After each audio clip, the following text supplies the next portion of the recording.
तो गाइस कैसे हैं आप सब लोग। हीवन डिस्ट्रॉयर के एपिसोड 07 के साथ हाजिर हो। तो लास्ट एपिसोड के एंड पे हमने देखा था कि हमारा जू जो होता है वहां पर उन्हीं के एक एल्डर को सामने उठाकर कर देता है और एल्डर से कहता है कि ये क्या तुमने तो अपने एक साथी को मार दिया, क्या तुम्हारी ऑर्थोडॉक्स म्यूरम में अपनी साथियों को मारना ये क्या इस बात की इजाजत होती है। तो ये बात सुनने के बाद एल्डर बहुत सा गुस्सा हो जाता है और उसे कहता है कमीने कहीं कि मैं तुम्हें नहीं छोड़ूंगा। लेकिन इसी के साथ उसके मुंह पर एक जबरदस्त किक पड़ती है क्योंकि हमारा जू आगे बढ़कर उसे किक मारता है तो उड़ता हुआ काफी दूर पीछे जाकर गिरता है। तो हमारा जू कहता है कि तुम्हें किसने कहा कि तुम यहाँ पर मुझे गाली दे सकते हो, जबकि दूसरा एल्डर जो होता है उसे कहता है कि एल्डर क्या तुम ठीक हो। तो वो कहता है कि हाँ मैं ठीक हूँ। लेकिन इसी के साथ वो तीनों जो होते हैं अटैक करने के लिए रेडी होते हैं और उनमें से दो अपनी तलवारें लेकर यूनिटी टेक्निक को यूज करते हुए आगे की तरफ बढ़ते हैं और उनमें से एक जैसी वहां पर अपनी तलवार के साथ अटैक करता है तो वुमन उसके अटैक को अवॉइड कर लेता है और उसे एक जबरदस्त पंच मारता है, जबकि दूसरे वाला जो होता है ऊपर हवा में होता है और इसी के साथ हमारा वुमन जो होता है वहीं पर से अपनी टांग को ऊपर की तरफ उठाता है और उसके सर में उसकी सर की बैक साइड के ऊपर अपनी किक मारता है। तो जब वो बैक साइड के ऊपर से किक मारता है तो वो एल्डर भी ग्राउंड के ऊपर गिर जाता है, जबकि तीसरे वाला एल्डर जो होता है पीछे खड़ा सब कुछ देख रहा था और अपने साथियों से कहता है तुम सभी लोग खड़े खड़े किसका वेट कर रहे हो कि तुम्हारे एल्डर्स यहाँ पर मर जाएंगे तब अटैक करोगे, अब जल्दी से आगे बढ़ो जाकर अटैक करो। तो नॉर्दर्न ब्लेड एसोसिएशन के जो लोग वहां पर खड़े वेट कर रहे थे वो सभी लोग बड़ी तेजी के साथ भागना स्टार्ट करते हैं क्योंकि उनके पास नंबर ज्यादा होते हैं। तो उसी के साथ ही वहां जू जो होता है जब वहां पर बात ही कर रहा था जू बड़ी तेजी के साथ उसके मुंह के सामने पहुंच आता है और उसे कहता है कि मुझे लगता है कि तुम्हें नंबर्स के साथ फाइट करना ज्यादा पसंद है तो फिर मैं तुम्हारे नंबर को थोड़ा सा कम कर देता हूं। तो एल्डर जो होता है डर जाता है और जल्दी से जंप करते पीछे की तरफ फट जाता है और कहता है कि इस लड़के की स्पीड तो कुछ ज्यादा ही तेज है, ये पलक झपकने की स्पीड में मेरे सामने आकर खड़ा हो जाता है। जो लड़का है कौन, के साथ हमारा वुमन जो होता है वुमन जू जो होता है अपनी टांग को ऊपर की तरफ उठाता है और वो ह्यूमनली डीमन की एक स्पेशल टेक्निक को यूज करने वाला है, एक बहुत ही स्पेशल टेक्निक जिससे वो आसपास के बहुत सारे लोगों को एक साथ मार सकता है। तो ह्यूमनली डीमन भी काफी ज्यादा एक्साइटेड होता है और उसे कहता है कि लड़के क्या तुम फाइनली यहाँ पर उस टेक्निक को यूज करने वाले हो। तो वो उसे कहता है कि हाँ मैं फाइनली इस टेक्निक को यूज करने वाला हूँ और वो एक बहुत ही खास टेक्निक होती है जिसे स्टॉम्पिंग टेक्निक कहते हैं और इसी के साथ ही वो अपने पांव को ऊपर की तरफ उठाता है, ग्राउंड के ऊपर से स्टॉम्प करता है। तो जैसे वो ग्राउंड के ऊपर अपने पांव को स्टॉम्प करता है तो ह्यूमनली डीमन की डिमोनिक एनर्जी वहां पर से रिलीज होती है और इतनी पावरफुल डिमोनिक एनर्जी होती है तो वो एनर्जी जो वहां पर रिलीज होती है तो ह्यूमनली डीमन उसे कहता है कि ये टेक्निक अभी मेरा सिंबल हुआ करती थी, सभी लोग यहाँ पर इस टेक्निक के नाम से मुझे जानते थे क्योंकि ह्यूमनली डीमन इस टेक्निक को यूज करके बहुत सारे लोगों को एक साथ मार सकता है। तो जब वो वहां पर उस टेक्निक को रिलीज करता है तो ह्यूमनली डीमन रोलिंग टेक्निक वहां पर रिलीज होती है, रोलिंग स्टेप के साथ उसके बहुत सारे वहां पर क्लोन्स बन जाते हैं। देखने वाले को ऐसा लगता है कि जैसे उसने बहुत सारे क्लोन्स बना लिए हों, लेकिन वो जो एनर्जी रिलीज हुई थी उस एनर्जी के साथ वहां पर उसके रियल क्लोन्स बन रहे होते हैं। तो ये देखने के बाद मास्टर गनपियो भी काफी ज्यादा हैरान होते हैं और कहता है कि मैं यहाँ पर क्या देख रहा हूँ, क्या मैं सिर्फ और सिर्फ यहाँ पर आफ्टर इमेजेस यानी कि इल्यूजन्स देख रहा हूँ जहाँ पे वाकई में रियल है।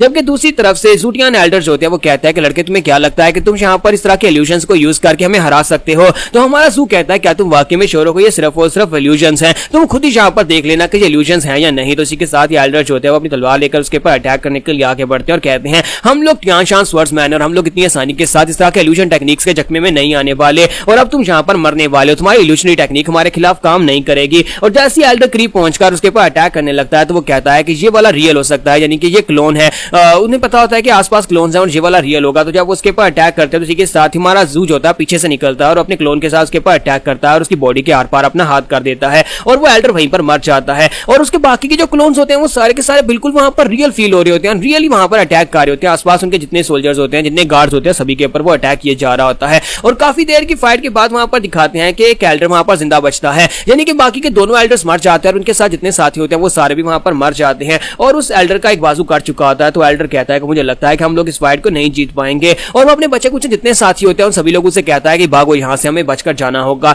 और वो कटी हुई बाजू के साथ वो एल्डर वहां पर से भागकर चला जाता है। तो ह्यूमनली डीमन जो होता है वो हमारे जू से कहता है क्या तुम उसका पीछा नहीं करोगे, क्या तुम यहाँ से भागने दोगे। हमारा जू से कहता है कि नहीं मैं यहाँ पर उनका पीछा क्यों करूंगा, मैं काफी ज्यादा थक गया हूं तो मैं उनका पीछा नहीं करने वाला। और इसी के साथ ही वो कहता है कि चलो यहाँ पर से चीजों को रैप अप करते हैं और यहाँ से निकलते हैं। जबकि गन भी उस साइड के ऊपर खड़ा सब कुछ देख रहा था और कहता है कि इस लड़के कहने का मतलब क्या है, उसने यहाँ पर इतने सारे लोगों को मार दिया, तकरीबन 400 से ज्यादा लोगों की उसने जान ले ली और वो कह रहा है कि चलो यहाँ पर से निकलते हैं। गनपियो क्योंकि डिमोनिक वर्ल्ड के एक मास्टर है तो इसी वजह से जब वो यहाँ पर देखते हैं कि ऑर्थोडॉक्स म्यूरम, क्योंकि ऑर्थोडॉक्स का सेक्टर जो है वो काफी ज्यादा बड़ा और उनके साथ लोग भी ज्यादा हैं, लेकिन डिमोनिक सेक्टर बहुत ज्यादा छोटा था। लेकिन अब यहाँ पर उन्हें लग रहा है कि म्यूरम साइड के म्यूरम में यहाँ पर कुछ चेंजेस आने वाली हैं और डिमोनिक कल्ट का जो पड़ रहा है वो भारी होने वाला है। ह्यूमनली डीमन जू से कहता है कि मुझे लगा ही था कि लड़के तुम्हारे अंदर बहुत सारी ऐसी क्वालिटीज हैं कि तुम यहाँ पर मेरे डिसाइपल बन सकते हो, तुमने यहाँ पर इतने सारे लोगों की जान लेकर मेरा दिल खुश कर दिया। जबकि वहां पर ह्यूमनली मॉन्क जो होता है वो कह रहा होता है अमिताभा तुमने यहाँ पर खून खराबा कर दिया, ये नहीं करना चाहिए था। तो जू जैसे वहां पर से निकलने लगता है तो उसी के साथ ही गनपियो आगे बढ़ता है, उसके सामने अपना सर झुका देता है और उसे कहता है ग्रेट वॉरियर प्लीज यहाँ पर मुझे तुम्हें फॉलो करने दो, तुम जहां भी जाओगे मैं तुम्हारे पीछे आऊंगा, मैं हमेशा तुम्हारे साथ रहूंगा, अगर चाहो तो मैं तुम्हारा बॉडीगार्ड बन सकता हूँ। तुम्हारा जू उसकी बात सुनने के बाद भागना शुरू कर देता है और कहता है कि नहीं मुझे तुम्हारे जैसा एक मुच्छड़ नहीं चाहिए, तुम जाओ जाकर अपना काम करो, मैं तो यहाँ पर से जा रहा हूँ। जबकि वो बेचारा वहां पर पीछे से चिल्लाता रह जाता है ग्रेट वॉरियर प्लीज यहाँ पर मेरी बात सुनो, प्लीज मेरे साथ रुको,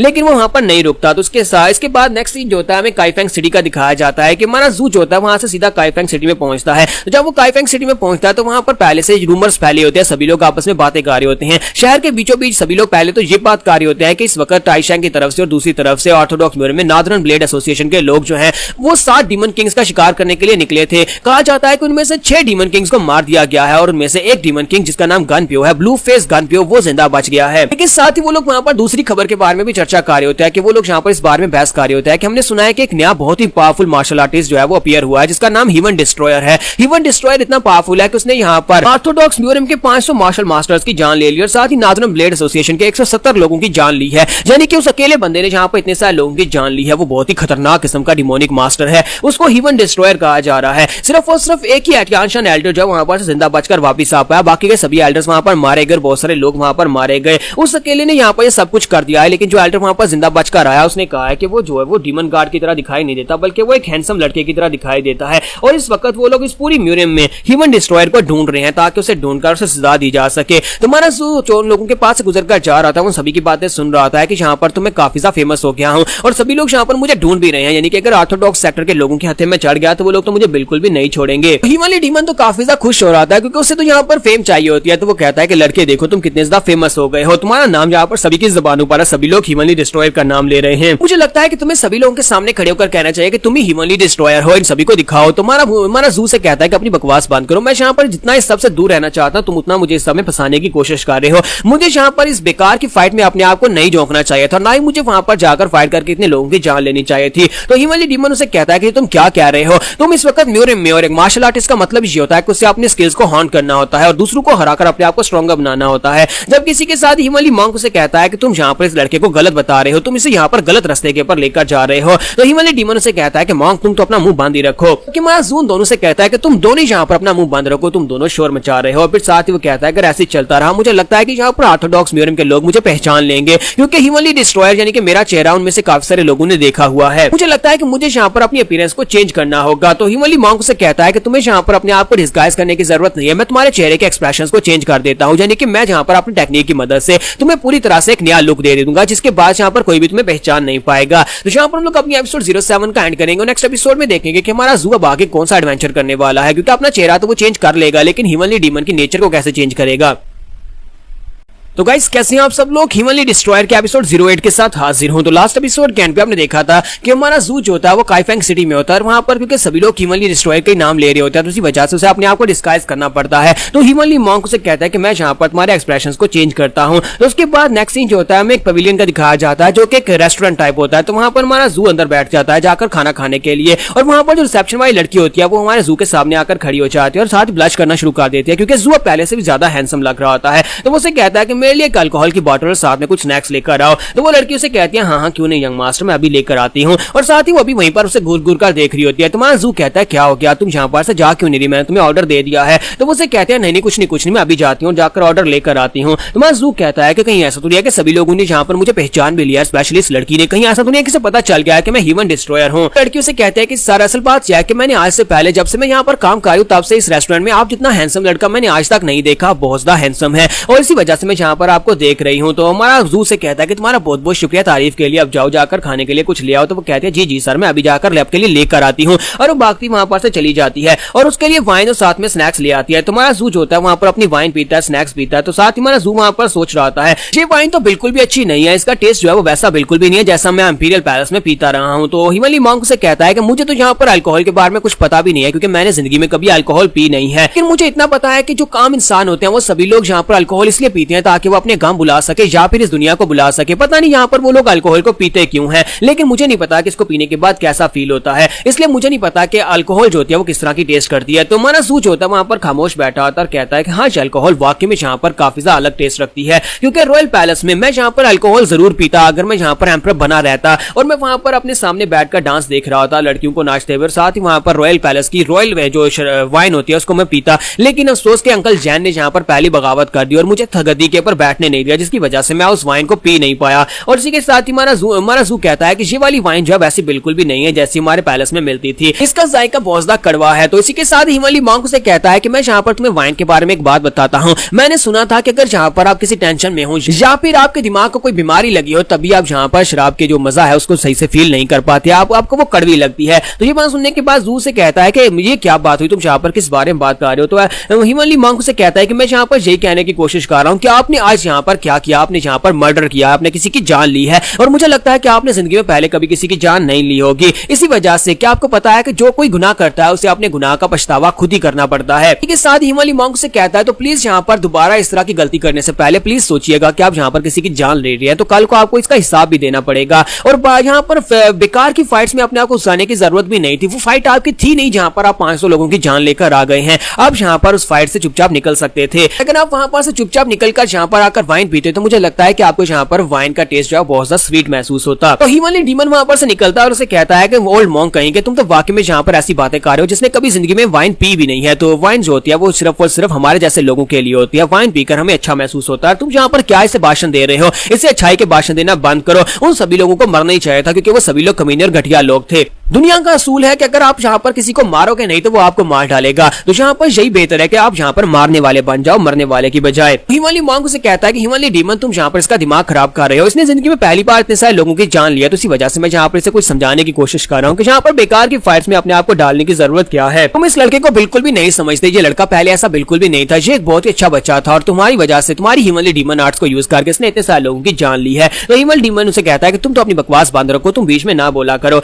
जबकि हमारा जू वाकई में वहां पर हिमालय मॉन्क की बात सुनने के बाद सोच रहा था कि ये बात वाकई में सच है कि मैं पहले यहाँ पर ऐसा बिल्कुल भी नहीं था, मैंने आज तक जिंदगी में एक चींटी को भी नहीं मारा और आज मैं यहाँ पर 500 लोगों की जान लेकर बैठा हुआ हूँ। साथ ही वो सोच रहा था कि अब मुझे यहाँ पर पावर मिली है तो मैं यहाँ पर अपनी पावर को दूसरों की जान बचाने के लिए यूज करना चाहता हूँ, क्योंकि अगर मैं अपनी पावर को सिर्फ और सिर्फ अपने लिए यूज करूंगा तो फिर मैं प्रिंस जैन यानी कि अपने अंकल से अलग कैसे हुआ जिसने अपने लिए यानी कि गद्दी को हासिल करने के लिए मुझे गद्दी का सिपर से हटा दिया और मेरे साथियों को मरवा दिया। इसके साथ ही जू जो होता है वो कहता है कि मास्टर हुइनिंग मेरी बात सुनो, यानी हिमालय मॉन्क से कहता है कि मेरी बात सुनो, जब मेरी वाइन का टेस्ट मुझे मीठा महसूस हुआ तब मैं यहाँ पर तुम्हें भी एक गिलास ऑफर करूंगा। तो हिमालय मॉन्क से कहता है तुम्हारा शुक्रिया लेकिन मैं वाइन नहीं पीता। तो इसी के साथ ही हमारा जू से कहता है हाँ सर तुम तो एक मॉन्क और मॉन्क वाइन नहीं पीते। हमारा जू जब वहां पर बैठकर अपने दोनों मास्टर से बात कर रहा होता है, इसी के साथ एक लड़का उसकी तरफ आगे बढ़ रहा होता है। तो हिमालय डीमन उसे कहता है कि लो यहाँ पर एक लड़का तुम्हारी तरफ आगे बढ़ रहा है, अगर इसने अटैक किया तो उसे यहीं पर मार डालना। तो लड़के जल्दी से फाइट करने के लिए रेडी हो जाओ। तो इसी के साथ ही वो लड़का जो होता है हमारे जू के सामने आकर खड़ा हो जाता है। हमारा जू कहता है कि आज लड़का कौन है, क्या कहीं ये साउदर्न ब्लेड का कोएलिशन से तो नहीं है या फिर नॉर्दर्न ब्लेड एसोसिएशन तो नहीं है।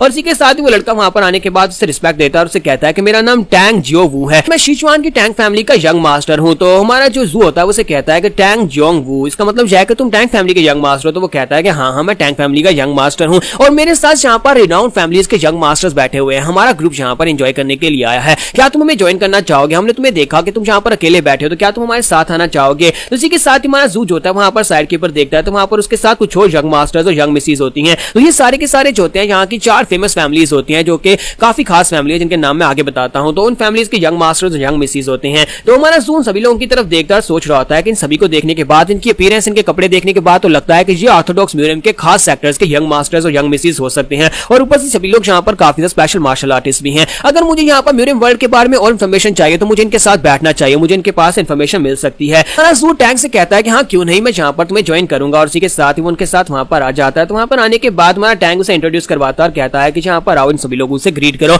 ये सभी लोग यहाँ पर तुम्हें अपने अपने बारे में बताएंगे। तो सबसे पहले वहां पर यंग मास्टर जो होता है उठकर खड़ा होता है जो कि नैमगुंग फैमिली का यंग मास्टर होता है। तो उठकर खड़ा होता है और उसे कहता है कि मैं नैमगुंग फैमिली का यंग मास्टर हूँ, मेरा title divine white sword dragon है। हमारा जू जो होता है उसे कहता है कि मुझे तुमसे मिलकर काफी ज्यादा खुशी हुई। जबकि हिमालय डीमन उसे कहता है कि देखो इस लड़के के पास भी यहाँ पर एक टाइटल है। जबकि दूसरा लड़का जो पेंग क्लैन से होता है उसे कहता है कि मैं पेंग क्लैन का यंग मास्टर हूँ, मेरा टाइटल जो है वो आयरन ब्लड फिस्ट है। वहीं पर एक लड़की होती है जिसका नाम नामगुंग एओन होता है। तो एओन जो होती है वो उसे देखकर काफी ज्यादा ब्लशकारी होती है। वो कहते हैं कि ये हमारे यंग मास्टर से तो ज्यादा ही क्यूट है और काफी ज्यादा हैंडसम भी है। जबकि उसके साथ एक और लड़की होती है जो कि नामगुंग क्लैन की यंग मिस होती है, उसका नाम एमी होता है। तो एमी वहां पर उसे ग्रीट नहीं करती, यानी कि वो काफी ज्यादा गुस्से वाली होती है। और इसी के साथ ही वो सभी लोग जो होते हैं वो एक दूसरे से वहां पर ग्रीट करते हैं। और वहां पर एक लड़का होता है जो कि मूरोंग क्लैन से होता है। तो ये 4 महान क्लैन होते हैं, चारों महान क्लैन के यंग मास्टर यहाँ पर मौजूद होते हैं। तो यंग मास्टर नामगुंग उसे कहता है कि मुझे लगता है कि हम सभी ने तो अपने आप को इंट्रोड्यूस करवा लिया, अब तुम्हारी बारी है, तुम बताओ कि तुम कौन और कहां से आए हो। तो इसी के साथ ही हमारा ज़ू जो होता है उन लोगों को अपने बारे में बताता है, उनसे कहता है कि तुम सभी लोग तो यहाँ पर ग्रेट मार्शल क्लैंस के यंग मास्टर यंग मिसेस हो, लेकिन मैं यहाँ पर इस लायक नहीं हूं कि तुम्हारे साथ यहाँ पर बैठ सकूं। फिर भी यहाँ पर तुम लोगों का बहुत बहुत शुक्रिया मुझे यहाँ पर बिठाने के लिए। तो उन्हें अपने बारे में बताता है कि मैं एक स्कॉलर हूँ और मेरा नाम वैन जून है। मैं बस यहाँ पर आसपास घूमता फिरता रहता हूँ और म्यूरियम के बारे में इन्फॉर्मेशन इकट्ठी करता रहता हूँ ताकि कभी इसके ऊपर एक बुक लिख सकूं। इस बात की बहुत ज्यादा खुशी है कि मैं तुम्हारे जैसी यंग जनरेशन के लोगों के साथ बैठ सका हूँ। तो ह्यूमनली डीमन उसे कहता है कि लड़के ये तुम क्या कह रहे हो, तुम्हें यहाँ पर ह्यूमन डिस्ट्रॉयर का नाम लेना चाहिए, तुमने यहाँ पर बेकार सा वैन जून का नाम क्यों ले दिया। यहाँ पर हम लोग अपनी एपिसोड 08 का एंड करेंगे और नेक्स्ट एपिसोड में हम लोग देखेंगे क्या ये यंग मास्टर यहाँ पर इसके दोस्त बन जाएंगे या फिर इसके लिए खतरा बनेंगे। तो गाइस कैसे हैं आप सब लोग, ह्यूमन डिस्ट्रॉयर के एपिसोड 09 के साथ हाजिर हूं। तो लास्ट एपिसोड के एंड पे हमने देखा था कि हमारा ज़ू जो होता है वो यंग मास्टर यंग मिसेस के साथ जाकर बैठ जाता है, उन्हें ज्वाइन करता है। थोड़ी देर के बाद से अंदाजा हो जाता है कि ये सभी लोग यहाँ की 4 बहुत ही पावरफुल फैमिलीज के यंग मास्टर यंग मिसेस हैं, क्योंकि उसे लगा था कि शायद ये लोग यहाँ पर नॉर्दर्न ब्लेड एसोसिएशन यहाँ पर साउदर्न ब्लेड कोलिशन की तरफ से हो सकते हैं, लेकिन असल में ये चारों फैमिलीज जो है जहाँ पर ऑर्थोडॉक्स म्यूरियम में सबसे बड़ी और पावरफुल फैमिलीज है। इसका मतलब यह है कि ये उन दोनों सेक्टर से भी ज्यादा पावरफुल फैमिली से बिलोंग करते हैं। यहाँ पर 5 क्लैंस हैं जिन लोगों ने अपनी एक लीग बनाई हुई है जिसे 5 क्लैन लीग कहा जाता है। ये 5वें क्लैन क्योंकि ऑर्थोडॉक्स म्यूरियम से और ऑर्थोडॉक्स म्यूरियम के ये 5 क्लैन मिलकर यहाँ पर बैलेंस बनाए रखते हैं, जबकि साउदर्न ब्लेड कोलिशन और जो नॉर्दर्न ब्लेड एसोसिएशन है वो सभी लोग जो है वो इनसे अलग हैं। हालांकि वो भी राइटियर्स हैं लेकिन वो लोग अलग काम करते हैं और इन लोगों के काम में अपनी टांग नहीं अड़ाते। यहाँ पर इनमें टोटल 5 क्लैन है जिनमें नामगुंग क्लैन है, टैंग क्लैन है, पेंग क्लैन है, यैन क्लैन है और रिनाउ नैमूरैंग क्लैन है। और ये सारे के सारे मिलकर आपस में यहाँ पर एक बहुत ही खास ग्रुप बनाते हैं जिसे 5 क्लैन ग्रुप कहा जाता है। इसी के साथ लोगों से कहता है कि तुम लोग यहाँ पर इस काइफेंग हाउस में क्या कर रहे हो, जगह तो तुम्हारे घरों से बहुत ज्यादा दूर है क्योंकि तुम्हारी जो मेन फैमिलीज है वो तो चैंगडू में और जियांगनैन में है, तुम लोग इतनी दूर यहाँ पर क्या कर रहे हो। तो ह्यूमनली डीमन उसे कहता है कि लड़के तुमने तो कहा था कि तुम साइजन की पैलेस में रहे हो, लेकिन तुम्हें तो यहाँ पर म्यूरियम के बारे में सब कुछ पता है। ज़ू से कहता है कि क्या तुम बोल रहे हो कि मैं यहाँ पर एम्परर बनने की ट्रेनिंग लेता रहा हूँ, मैं यंग प्रिंस था जिसकी वजह से मुझे अपने पूरे के पूरे जितनी कॉन्टिनेंट के ऊपर हमारा जो राज होने वाला था उसका मैप मैंने अच्छी तरह से पढ़ा हुआ है। तो यंग मास्टर पेंग उसे कहता है कि अगर हम यहाँ पर तुम्हें ये बात बताएंगे भी तब भी तुम हमारी बात के ऊपर विश्वास नहीं करोगे, क्योंकि म्यूरियम में कुछ बहुत ही अजीब हो रहा है, कुछ अजीब हो रहा है, इसी वजह से हम लोग यहाँ पर सभी मसलों को सॉल्व करने के लिए निकले हैं। जैसा कि हमने तुम्हें यहाँ पर पहले बताया कि हम लोग यहाँ पर एक ऑर्गेनाइजेशन से ताल्लुक रखते हैं जिसे 5 क्लैन लीग कहता है और हम सभी मेंबर्स यहाँ पर कुछ मसले सॉल्व करने के लिए आए हैं। तो हेमी उसे कहते हैं कि तुम्हें यहाँ पर शायद काइफेंग के बारे में पता नहीं होगा कि काइफेंग सिटी जो है ये बैगर सेक्टर्स वालों का हेडक्वार्टर है, सिर्फ और सिर्फ बैगर सेक्टर वालों का नहीं बल्कि नॉर्दर्न ब्लेड एसोसिएशन वालों का भी यही हेडक्वार्टर है। तो ये बात सुनने के बाद मैं सोच रहा था कि मैं कौन सी सिटी में आकर फंस गया, जिन लोगों को मैंने मारा था उन्हीं लोगों के हेडक्वार्टर के अंदर आकर मैं बैठा हुआ हूँ। उन लोगों से कहता है अगर यहाँ पर नॉर्दर्न ब्लेड एसोसिएशन वालों का बेस है तो फिर तुम लोग यहाँ पर क्या कर रहे हो, तुम लोग इस जगह के ऊपर क्यों मिल रहे हो, तुम किसी और सिटी में भी तो जाकर मिल सकते थे। हेमी गुस्से के साथ से कहते हैं कि तुम्हें क्या लगता है कि हम लोग यहाँ पर क्या करने के लिए आए होंगे। बहुत ही जल्दी यहाँ पर नॉर्दर्न ब्लेड एसोसिएशन वाले एक बहुत ही बड़ा ग्रैंड बैंक्वेट रखने वाले हैं ऑर्थोडॉक्स फैक्शन के लिए, और हम लोग क्योंकि यहाँ पर उसी सेक्टर से यानी ऑर्थोडॉक्स म्यूरियम से हैं तो हम सभी लोग इसी बैंक्वेट पार्टी को ही एंजॉय करने के लिए यहाँ पर आए हैं,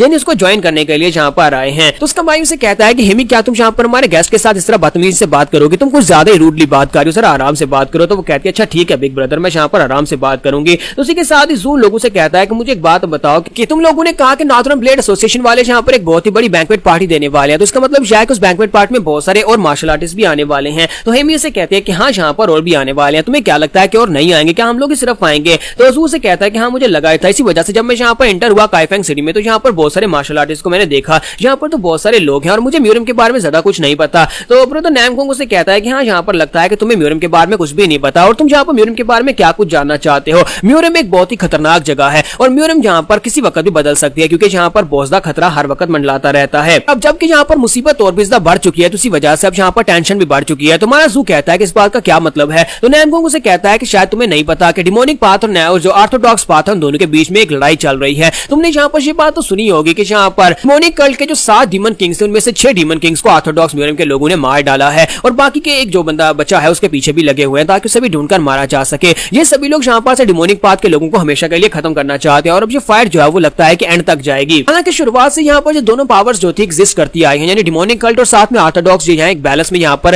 एग्जिस्ट करते रहे हैं। लेकिन अब यहाँ पर ऑर्थोडॉक्स के लोगों ने फैसला किया, स्पेशली नॉर्दर्न ब्लेड एसोसिएशन के लोग जो हैं उन लोगों ने फैसला किया है कि वो यहाँ पर और ज्यादा डिमोनिक कल्ट के लोगों को बर्दाश्त नहीं करेंगे और एक एक करके उन सभी को ढूंढ ढूंढ कर मारा जा रहा है। तो नैमगोंग से कहता है कि इस वक्त सिचुएशन ऐसी है कि यहाँ पर हर किसी को इन दोनों ग्रुप्स में से किसी एक ग्रुप को चूज करना ही पड़ेगा। तो मंजू से कहता है कि इस बात का क्या मतलब है कि कुछ लोग तो ऐसे भी होते हैं ना जो कि दोनों में से किसी को चूज नहीं करना चाहते, जो न्यूट्रल रहना चाहते हैं, जिनका इन सबसे कोई ताल्लुक नहीं है, फाइट से कोई ताल्लुक नहीं है। तो ये बात सुनने के बाद नैमगोंग से कहता है काश ऐसा होता, लेकिन अफसोस कि यहाँ पर जो लोग किसी ग्रुप को ज्वाइन नहीं करते वो लोग मारे जाते हैं क्योंकि उन लोगों को मार दिया जाता है। उन्हें लगता है कि ये लोग उनके लिए स्पाई का काम कर रहे हैं या फिर हमें लगता है कि वो स्पाई का काम कर रहे हैं, इसी वजह से वो लोग यहाँ पर मारे जाते हैं। मंजू कहता है कि यहाँ पर म्यूरियम की सिचुएशन तो कुछ ज्यादा ही खराब है, यहाँ पर तो जबरदस्ती एक दूसरे सेक्टर को ज्वाइन करने के लिए कहा जा रहा है कि जहाँ पर चूज करो कि तुम्हें कौन से सेक्टर को चूज करना है। तो मंजू से कहता है कि मुझे एक बात बताओ कि तुमने कहा कि जो लोग यहाँ पर किसी एक सेक्टर को ज्वाइन नहीं करते, दोनों फैक्शंस में से किसी एक को ज्वाइन नहीं करेंगे, उनको मार दिया जाता है। तो बताओ ये कर कौन रहा है, कौन जहाँ पर इनको मार रहा है। तो ये बात सुनने के बाद सभी यंग मास्टर्स वहां पर थोड़ी देर के लिए खामोश होते हैं, फिर साथ उसे कहता है कि हम लोग बड़े अफसोस के साथ कहना पड़ रहा है कि हमारी ऑर्थोडॉक्स यानी कि राइट के सेक्टर के लोग ये गमीना और घटिया काम कर रहे हैं। अगर कोई यहाँ पर राइट के सेक्टर को ज्वाइन नहीं करेगा तब भी वो मरेगा, अगर कोई कहेगा कि वो डिमोनिक पाथ को ज्वाइन कर रहा है तब भी वो उनके हाथ से मरेगा। लेकिन हम सभी लोग यहाँ पर इस बात से बिल्कुल भी एग्री नहीं करते। हम लोग उन लोगों जैसे बिल्कुल भी नहीं है जो लोग अपने आप को राइटियस तो कहते हैं लेकिन जहाँ पर काम सारे गलत कर रहे हैं। तो हिमालय डीमन उसकी बात सुनने के बाद हमारे जू से कहता है देखो जरा ये लड़के की सोच कितनी ज्यादा अच्छी है, मुझे लगता है कि ये लड़का वाकई में एक राइटियस लड़का है जो बहुत अच्छी सोच रख रहा है।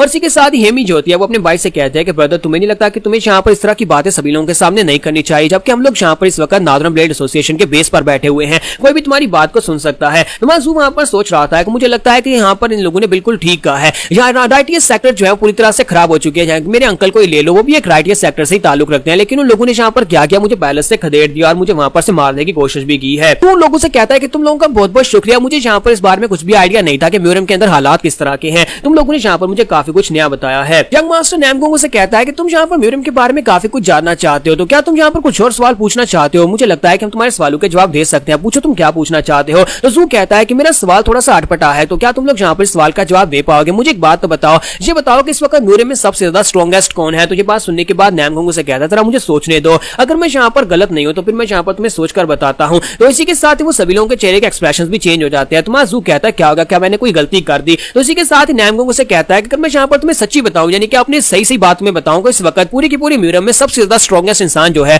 वो डिमोनिक कल्ट का ग्रैंड मास्टर है, यानी कि वो डिमोनिक पाथ का ग्रैंड मास्टर है। तो ये बात सुनने के बाद हिमालय डीमन कहता है कौन डिमोनिक कल्ट का ग्रैंड मास्टर, इसे तो मेरा नाम लेना चाहिए था। यंग मास्टर नैमगोंग से कहता है लेकिन ये म्यूरियम जो है ये बहुत ज्यादा बड़ी और बहुत सारे ऐसे हिडन मास्टर्स हो सकते हैं जो कि दुनिया के सामने नहीं आना चाहते। फिलहाल के लिए तो हमें सिर्फ और सिर्फ डिमोनिक पाथ के ग्रैंड मास्टर के बारे में पता है, हो सकता है कोई ऐसे छुपे हुए मास्टर जो किसी जंगल में बैठकर कल्टीवेट कर रहे हो। उन लोगों से कहता है कि मैं यहाँ पर हिस्ट्री में से तुमसे एक सवाल पूछना चाहता हूँ, क्या तुम लोग यहाँ पर मुझे शाओलिन के 6 इंसेस्टर जिसका नाम मास्टर हुइनिंग था उसके बारे में बता सकते हो? तो नैमगोंग से कहता है कि तुम यहाँ पर कहाँ 700 साल पुरानी बात कर रहे हो, आज से 700 साल पहले मास्टर हुइनिंग हुआ करते थे और मास्टर हुइनिंग जो थे वो काफी अच्छे इंसान थे और काफी ज्यादा स्ट्रॉन्गर भी थे, लेकिन उनके बारे में तो अब सभी लोग भूल चुके हैं। तो ये बात सुनते ही हिमालय डीमन बहुत ज्यादा खुश हो जाता है और उसे कहता है कि बूढ़े घुसट कहीं के देखो यहाँ पर लोग तुम्हें भूल चुके हैं, इसका मतलब यह है कि तुम्हारा नाम तो कहीं पर भी लिखा हुआ नहीं और कोई भी तुम्हें याद भी नहीं करता। इसी के साथ ही जू लोगों से कहता है कि अच्छा मेरे एक और सवाल का जवाब दो, मैंने म्यूरियम में एक बहुत ही स्ट्रॉन्गर फिगर के बारे में सुना था जिसे हिमालय डीमन कहते थे, क्या तुम हिमालय डीमन के बारे में जानते हो? तो यंग मास्टर नैमगोंग से कहता है कि तुम अचानक से हिमालय डीमन के बारे में क्यों पूछ रहे हो? और साथ ही उससे कहता है कि हिमालय डीमन के बारे में बहुत सारी कहानियां हैं, लेकिन वो सारी की सारी कहानियां उनमें से लगता नहीं है किसी के अंदर सच्चाई होगी, इसी वजह से हम लोग यहाँ पर उन कहानियों के ऊपर बात नहीं करेंगे। तो हिमालय डीमन जब बात सुनते गुस्सा हो जाता है और कहता है ये क्या बकवास कर रहा है, वो सारी की सारी कहानियां नहीं है बल्कि वो वाकई में सच है, यहाँ तक कि बियॉन्ड द हेवन भी वो बुड्ढे मास्टर भी इस बारे में जानते हैं। तुम्हारा जूस की बात सुनने के बाद हैरान होता है कि ये किन मास्टर्स की बात कर रहा है कि बियॉन्ड द हेवन भी यहाँ पर मास्टर्स जानते हैं।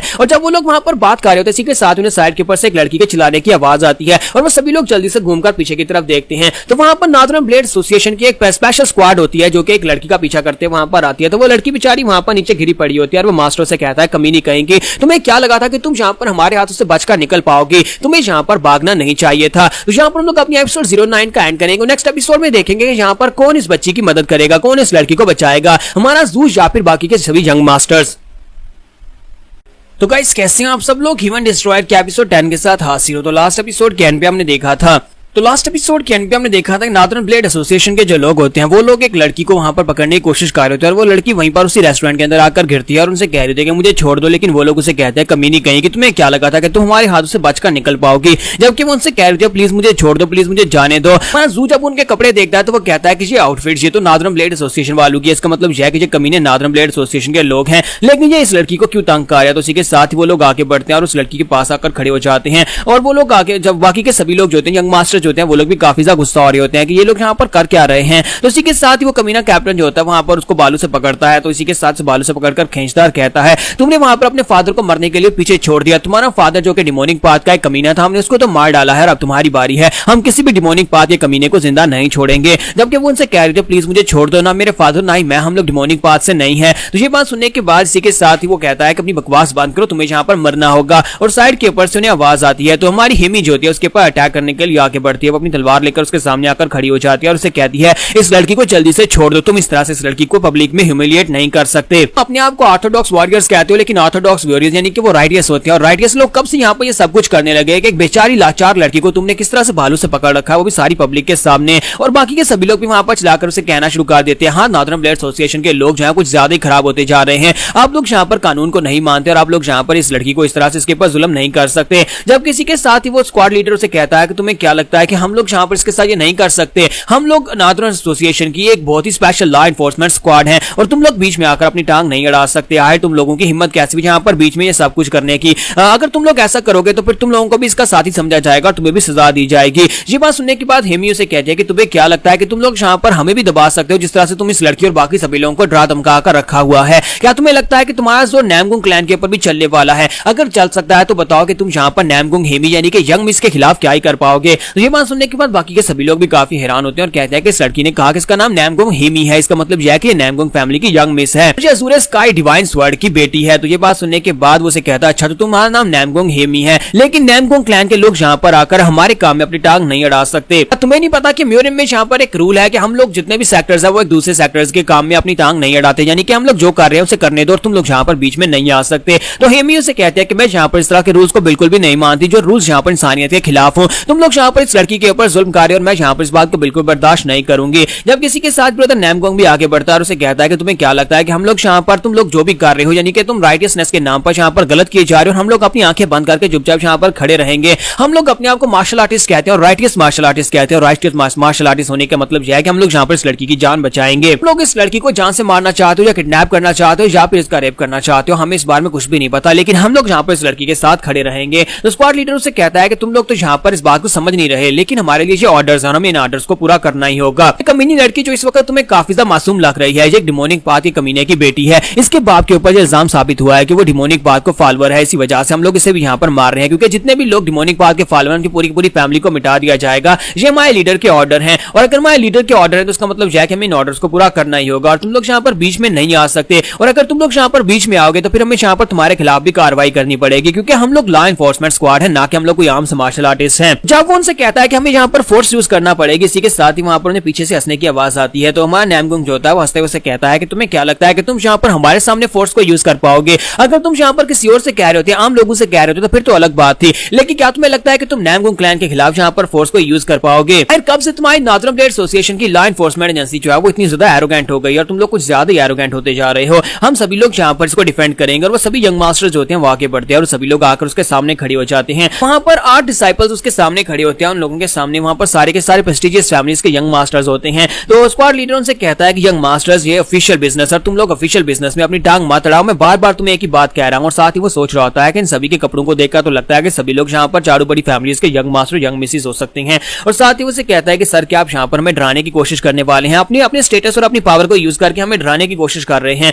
तो नैमगुंग उसे कहता है कि नहीं, मैं तुम्हें यहाँ पर डराने की कोशिश नहीं कर रहा, मैं तो बस सीधी सीधी वार्निंग दे रहा हूँ कि इस लड़की को छोड़ो, जहाँ पर से दफा हो जाओ, वरना तुम्हारे साथ बहुत ही बुरा हो सकता है, क्योंकि हमें फिर तुमसे यहाँ पर फाइट करना पड़ेगी और उसके बाद हमारी फैमिलीज यहाँ पर तुम्हारी नॉर्दर्न ब्लेड एसोसिएशन के खिलाफ फाइट करेंगी। तो ये बात सुनने के बाद स्क्वाड लीडर जो होता है वहां पर खामोश हो जाता है। फिर साथ ही वो सोच रहा होता है कि मुझे जाकर अपने सुपीरियर्स को इस बारे में रिपोर्ट करना पड़ेगा, और वो सोच रहा होता है कि मैं यहाँ पर से वापस जाकर रिपोर्ट करूं। लेकिन इसी के साथ उनका जो ऑफिसर होता है यानी उनका जो कैप्टन होता है स्क्वाड का, वो अंदर आता है और कहता है कि तुम्हें जाकर मुझे ढूंढकर रिपोर्ट करने की जरूरत नहीं है, मैं यहीं पर आ चुका हूं। और इसी के साथ ही वहां पर आकर खड़ा हो जाता है। तो इस बंदे को, इसका जो टाइटल होता है उसका नाम होता है स्माइलिंग एलिमिनेटिंग स्वर्ड, और इसका नाम जो होता होता है वो होता है। तो मार्शल आर्टिस्ट वो उसके साथ आकर खड़ा हो जाता है और उसे कहता है कि यहाँ पर चल क्या रहा है, क्या तुम्हें पता नहीं है कि जब तुम लोगों ने स्क्वाड को ज्वाइन किया था लॉ एनफोर्समेंट की, उस वक्त तुम्हें एक रूल सिखाया गया था कि कभी भी यहाँ पर पीछे नहीं मुड़ना, चाहे कुछ भी हो जाए। जब हमें ऑर्डर दिए जाते हैं तो हमें उस ऑर्डर को पूरा करना होता है। अब चाहे यहाँ पर तुम्हारे सामने हमारे लॉर्ड क्यों ना आकर खड़े हो जाए, इस लड़की को मारने के ऑर्डर है तो इस लड़की को मारो और अपना काम खत्म करो। तो वो सभी लोग वहां पर उसके सामने अपने घुटने टेक देते हैं और कहते हैं कैप्टन प्लीज हमें माफ कर दीजिएगा, लेकिन ये सारे के सारे पांचों बड़ी फैमिलीज के यंग मास्टर हैं,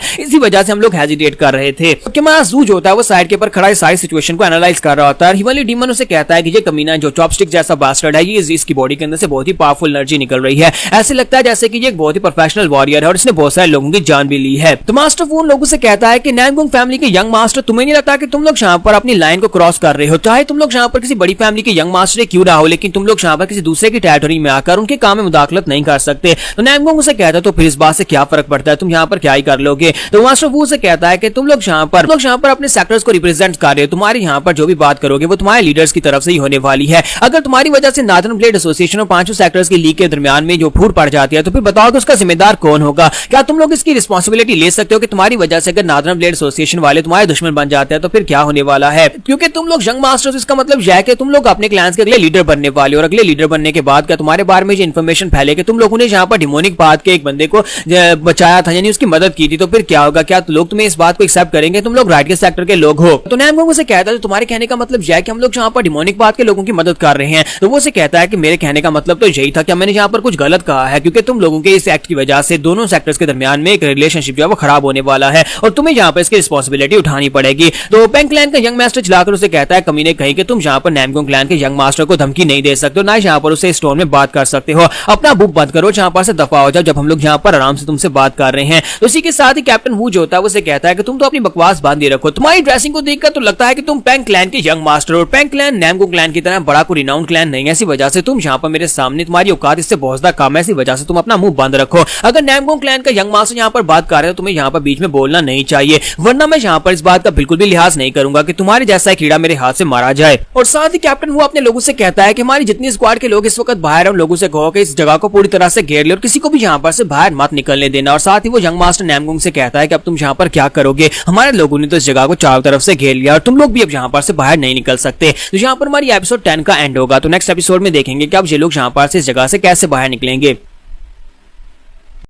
तो गाइस कैसे हैं आप सब लोग, ह्यूमन डिस्ट्रॉयर के एपिसोड 11 के साथ हाजिर हो। तो लास्ट एपिसोड के एंड पे हमने देखा था कि कैप्टन जो था अपने साथियों से कहता है कि हमारे साथी इस वक्त रेस्टोरेंट के बाहर जितने भी उन सभी से कह दो कि कोई भी रेस्टोरेंट से बाहर ना जाने पाए, ना तो कोई अंदर आएगा ना ही कोई बाहर जा पाएगा। और साथ ही वो यंग मास्टर नैमगोंग से कहता है कि अब देखता हूँ कि तुम लोग यहाँ पर क्या कर पाते हो, देखता हूँ कि तुम लोग यहाँ पर से कैसे बाहर जा पाते हो। हिमालय डीमन जो होता है उसकी बात सुनने के बाद काफी ज्यादा गुस्सा हो रहा था और कहता है कि मुझे ये कमीना शुरू से पसंद नहीं था, ऑर्थोडॉक्स के कमीने लोग यहाँ पर बहुत ज्यादा करप्ट हो चुके हैं और देखो यहाँ पर किस तरह कमीनों की तरह यहाँ पर ये बेड़ू के अंदर भेड़िया छुपा हुआ है। साथ ही वो से कहता है कि ह्यूमन डिस्ट्रॉयर जल्दी से आगे बढ़ो, जाकर इसको मार डालो, मैं चाहता हूं कि इसको मार डालो। जबकि हमारा जू से कहता है कि कहीं तुम पागल तो नहीं होगी, अगर मैं यहाँ पर अपनी ह्यूमन डिस्ट्रॉयर की पावर को यूज करूंगा, यानी तुम्हारी मार्शल आर्ट्स को यूज करूंगा, तो सभी लोग मुझे पहचान लेंगे कि मैं कौन हूं, फिर मुझे अपने आप को छुपाने का फायदा क्या हुआ। तो ह्यूमन डीमन से कहता है कि तुम्हें इस बारे में परेशान होने की जरूरत नहीं है, तुम्हें पास उसे मारना और उसके बाद यहाँ पर जितने लोग हैं सभी लोगों को जान से मार डालो, कोई भी सबूत नहीं बचेगा तो कोई किसी को बताने लायक भी नहीं रहेगा। तो हमारा जू से कहता है कहीं तुम्हारा दिमाग तो नहीं खराब हो गया, यहाँ पर इन सभी को कैसे मार दो, अभी भी तो मेरे यहाँ पर नए दोस्त बने हैं।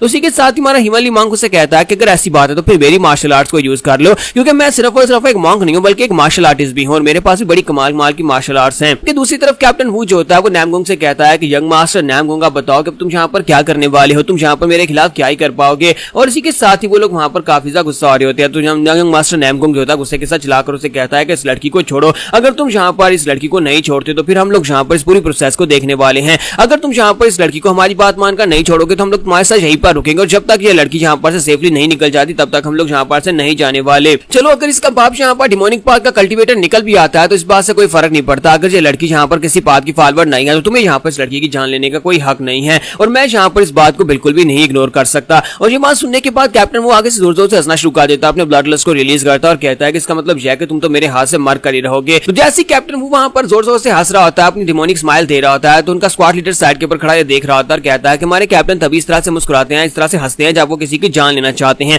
और वो हमेशा इसी तरह से तभी मुस्कुराते हैं जब वो किसी को मारने के लिए तैयार हो रहे होते हैं। और इसका मतलब यह है कि यंग मास्टर को यहाँ पर मार डालेंगे। तो कैप्टन वू से कहता है कि इसका मतलब यह है कि तुम लोग यहाँ पर इस बात से पीछे नहीं हटने वाले, तुम इस लड़की को बचाने के लिए यहाँ पर पूरी कोशिश करोगे, चाहे यहाँ पर तुम्हारी जान क्यों ना चली जाए। तो फिर ठीक है, फिर यहाँ पर तुम लोग इस लड़की को यहाँ पर से ले जाकर दिखाओ, हम लोग तो इस लड़की को नहीं छोड़ने वाले। और वो सभी लोग फाइट करने के लिए रेडी हो जाते हैं। जब किसी के साथ कैप्टन वू भी अपनी तलवार निकाल लेता है, अपनी तलवार निकालने के बाद उनसे कहता है कि यहाँ पर सारा मसला इस लड़की की वजह से है ना, हम अपने सेक्टर्स में एक दूसरे के साथ क्यों फाइट करें जबकि हम लोग इस मसले को यहीं पर खत्म कर सकते हैं। यानी कि अगर मैं इस लड़की को यहीं पर मार डालता हूं तो ये सारे का सारा मसला यहाँ पर खत्म हो जाएगा और हमें आपस में फाइट करने की जरूरत भी नहीं पड़ेगी। और इसी के साथ ही वहां पर अपनी तलवार उठाता है और अपनी तलवार को उठाकर उस लड़की को बालों से पकड़ता है और अपनी तलवार उसके गले पे रख लेता है और कहता है मैं यहाँ पर पांचों बड़ी फैमिलीज का मुकाबला तो नहीं कर सकता, लेकिन मैं इस लड़की को अगर मार डालता हूँ सब कुछ ठीक हो जाएगा। तो यंग मास्टर नामगुंग चिल्लाकर से कहता है घटिया इंसान कहेंगे, छोड़ दो, तुम ऐसा नहीं कर सकते, तुम एक ऑर्थोडॉक्स म्यूनियम के इंसान हो, यानी कि तुम यहाँ पर राइटियस इंसान हो, तुम यहाँ पर किसी की जान नहीं ले सकते, इस तरह से किसी को मारना बिल्कुल भी ठीक नहीं है। जबकि कैप्टन वू से कहता है कि यंग मास्टर नामगुंग ने बिल्कुल ठीक कहा कि मुझे यहाँ पर इस लड़की को बिल्कुल इस तरह से मारना जाओ ठीक नहीं है, क्योंकि ये लड़की बहुत ज्यादा खूबसूरत और ऊपर से डिमोनिक पाथ की फॉलोअर है, क्यों ना पहले यहाँ पर इसकी बॉडी को थोड़ा सा डिफाइल किया जाए। और इसी के साथ वो अपनी तलवार के साथ उस लड़की की चेस्ट के ऊपर से कपड़े फाड़ना शुरू कर देता है। तो वो लड़की और भी जोर जोर चिल्लाना शुरू कर देती है। तो हेमी भी चिल्लाकर उसे कहती है घटिया इंसान कहेंगे, तुम तो एक बहुत ही घटिया इंसान हो, ऐसा मत करो। लेकिन साथ में पीछे से आवाज आती है। तो हमारा जू कहता है कि अब मैं यहाँ पर और ज्यादा बर्दाश्त नहीं कर सकता, और हमारा जू जो होता है वो जल्दी से जंप करते हुए आता है, सीधा आकर कैप्टन वू के मुंह के ऊपर आकर एक किक मारता है, जिससे वो कैप्टन उड़ता हुआ काफी दूर पीछे जाकर दीवार के साथ पटकता है। तो इस बात से वो लोग भी काफी ज्यादा हैरान हो जाते हैं कि ये यहाँ पर अचानक से क्या हो गया। तो वो सभी लोग देख रहे होते हैं कि ये लड़का जो अपने आप को स्कॉलर कह रहा था उसने यहाँ पर मार्शल आर्ट्स को यूज किया है। तो नामगुंग फैमिली का यंग मास्टर काफी ज्यादा खुश हो रहा था और कहता है कि मैंने यहाँ पर इस मार्शल आर्ट्स को पहचान लिया, ये तो हीवन स्टैंडिंग स्टेप है, यानी कि ये लड़का यहाँ पर हीवन स्टैंडिंग स्टेप टेक्निक को यूज कर रहा है और ये हवा में चल सकता है। तो वो सभी लोग इस बात से बहुत ज्यादा हैरान होते हैं क्योंकि ये शाओलिन की मार्शल आर्ट्स होती हैं। तो वो कहते हैं कि इसका मतलब यह है कि इस लड़के के पास शाओलिन की मार्शल आर्ट्स हैं। तो कैप्टन को जब किक पड़ती है तो वो काफी दूर जाकर गिरा पड़ा होता है और कहता है कि तुम्हारी हिम्मत कैसी यहाँ पर मुझे किक मारने की। तो इसी के साथ हमारा जूझ होता है हवा में चल रहा होता है, हवा में चलते हुए आगे की तरफ बढ़ता है। तो सभी देखने वाले और भी ज्यादा हैरान हो जाते हैं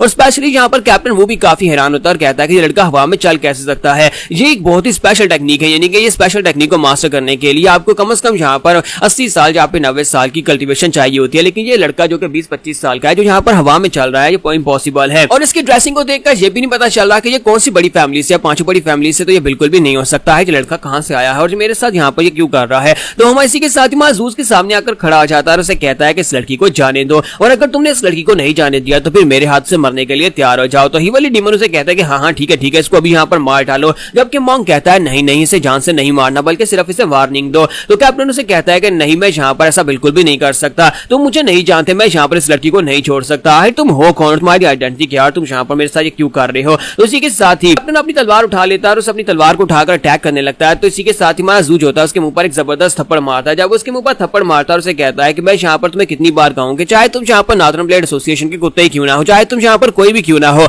मैंने तुमसे कहा कि इस लड़की को जाने दो, इसका मतलब यह है कि तुम्हें इस लड़की को जाने देना होगा। कैप्टन उसे कहता है कि नहीं, हम लोग इस लड़की को जाने नहीं दे सकते, चाहे यहाँ पर कोई मार्शल मास्टर ही क्यों ना आ जाए, तभी हम इस लड़की को यहाँ पर से जाने नहीं देंगे, क्योंकि हमारी लॉ एनफोर्समेंट एजेंसी में यहाँ पर रिट्रीट का लफ्ज है ही नहीं कि हम लोग पीछे कभी नहीं हटते। और इसी के साथ ही हमारा जूझ होता है उसके पेट में एक जबरदस्त पंच मारता है और ये वाली टेक्निक जो होती है ये भी एक खास टेक्निक होती है। फिर साथ ही उसे वहां पर किक मारता है। तो हमारा जूझ होता है उसके ऊपर बार बार अटैक कर रहा था, उसे बहुत ही बुरी तरह से पीट रहा होता है, जो साथ यानी कि उससे प्रेशर पॉइंट्स के ऊपर भी अटैक कर रहा था। तो इस बात से कैप्टन भी काफी ज्यादा हैरान हो रहा था। इसी के साथ ही हमारा जूझ होता है लास्ट के ऊपर जब उसे किक मारने लगता है तो वो अपने पांव को उसके पेट के करीब लाकर रोक देता है और उसे कहता है कि अगली बार जब मैं अटैक करूंगा तो वो बहुत ज्यादा लीथल होने वाला है और उसे तुम्हें बहुत ज्यादा दर्द होने वाली है, इसलिए फिर से यहाँ पर सोच लो तुम्हें क्या करना है। लेकिन कैप्टन चिल्लाकर उसे कहता है कि तुम अपनी बकवास बंद करो, हम लोग पीछे नहीं हटेंगे। और लॉ एनफोर्समेंट के जितने भी उसके सोल्जर्स होते हैं सभी से कहता है कि सभी लोग खड़े खड़े किसका वेट कर रहे हो, उसको लड़की को मार डालो। और जब उसे वहां पर कहता है कि मार डालो तो सभी लोग जो होते हैं वो अपनी तलवारें लेकर हमारे जू के ऊपर अटैक करने के लिए आगे बढ़ते हैं। तो हमारा जू कहता है क्या सीरियसली, और साथ उसके पांव में वहां पर एक वाइन का जार पड़ा होता है, इसी जार को वो ऊपर की तरफ उठाता है और साथ उसे किक मारता है। तो जब वो वाइन के जार को किक मारता है तो वो चाहकर एक लड़के के मुंह पर लगती है, जिसकी वजह से एक लड़का वहां पर पीछे से नॉकआउट हो जाता है।